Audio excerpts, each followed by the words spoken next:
ವೃಷಭ ರಾಶಿಯವರು ಎಂತ ಗೊತ್ತುಂಟಾ, 2ನೇ ಮನೆಗೆ ಧನಸ್ಥಾನಕ್ಕೆ ಇನ್ನು ಮೇ ನಂತರ 2ನೇ ಮನೆಗೆ ಬರ್ತಾನೆ.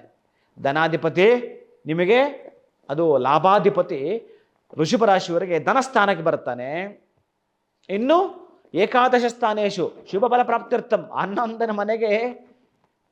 ಎಂಥ ಅದ್ಭುತ ಇದು, ಯಾರಿಗೂ ಇಲ್ಲ ಅಷ್ಟೊಂದು ಅದ್ಭುತ ವೃಷಭ ರಾಶಿಯವರಿಗೆ ಈ ವರ್ಷ. ಬಹುಶಃ ನೀವೇನಾದರೂ ನಿಮ್ಮ ಸೀಸನ್ ಸ್ಟಾರ್ಟ್ ಆಯಿತು, ನಿಮ್ಮ ಗೋಲ್ ಸೆಟ್ ಮಾಡ್ಕೊಬೋದು, ನೀವು ರೀಚ್ ಆಗಲಿಕ್ಕೆ ದಾರಿ ಇದೆ, ಅವಕಾಶಗಳಿದೆ, ಅವಕಾಶಗಳ ಮೇಲೆ ಅವಕಾಶಗಳು ಒದಗಿ ಬರುತ್ತವೆ.